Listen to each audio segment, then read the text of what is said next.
Ons hoor so dikwels pastoor en predikante sê dat ons meer soos Jesus moet word.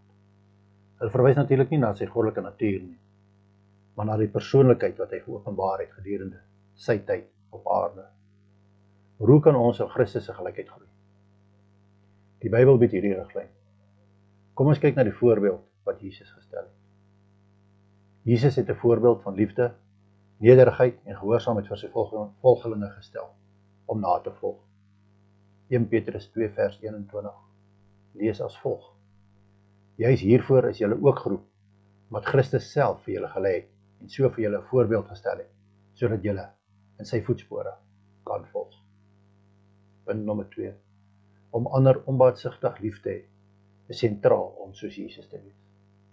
Johannes 13 vers 34 lees: Ek gee julle 'n nuwe gebod. Julle moet mekaar lief hê, soos ek julle lief het, moet julle mekaar ook lief hê. Die derde punt. Die Heilige Gees werk in gelowiges om eienskappe te kweek, wat Christus se karakter weerspieël. Ons lees in Galasiërs 5 vers 22 tot 23.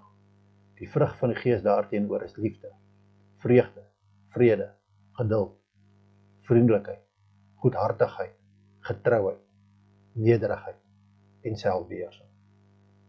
Die vierde punt. Jesus het nederigheid getoon deur ander te dien en homself sy disippels se voete te was. Filippense 2 vers 3. Moet niks uit selfsug of eersug doen nie, maar in nederigheid moet die een die ander hoorag as homself. Die vyfde punt wat ons na kyk.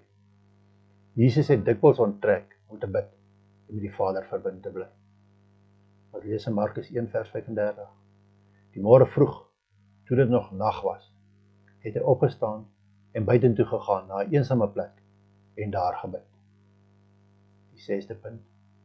Jesus was gehoorsaam aan God, selfs tot die dood toe. Johannes 6 vers 38 sê: Ek het van die hemel afgekom, nie om my wil te doen nie, maar die wil van hom wat my gestuur het. Punt nommer 7. Jesus het diegene vergewe wat hom onreg aangedoen het, selfs aan die kruis. Efesiërs 4 vers 32 lees: Wees goedgesind en hartlik teenoor mekaar en vergewe mekaar, soos God julle ook in Christus vergewe het. Die laaste punt. Jesus het sy volgelinge opdrag gegee om sy leringe te versprei en ander na hom te lei. Matteus 28 vers 19. Gaan dan na al die nasies toe en maak die mense my disippels. Doop hulle in die naam van die Vader en die Seun en die Heilige Gees. Wat ek en jy moet doen om meer soos Jesus te word. Eerstens, soek 'n persoonlike verhouding met hom. Vertrou op die Heilige Gees en leef 'n lewe wat sy leringe en karakter weerspieël. Transformasie verg tyd en moeite, maar God se genade stel gelowiges in staat om geleidelik in Christus gelykheid te groei. Gevolgtrekking wat ons maak. Volg sy voorbeeld. Bestudeer Jesus se lewe en leringe, veral in die evangelies, en modelleer sy optrede en houdings in jou daaglikse lewe. Wees onvoorwaardelik lief vir ander. Oefen vergifnis, deernis en vrygewigheid, selfs teenoor diegene wat moeilik is om lief te hê. Lewe deur die vrug van die Gees.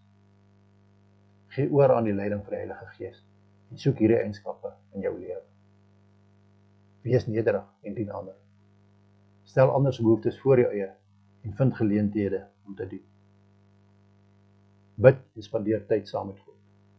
Sit daagliks tyd op sy vir gebed, aanbidding en bepeinsing oor God se woord. En laastens, gehoorsaam God se wil. Soek God se leiding deur sy woord en gebed en verbind jou daartoe om sy opdragte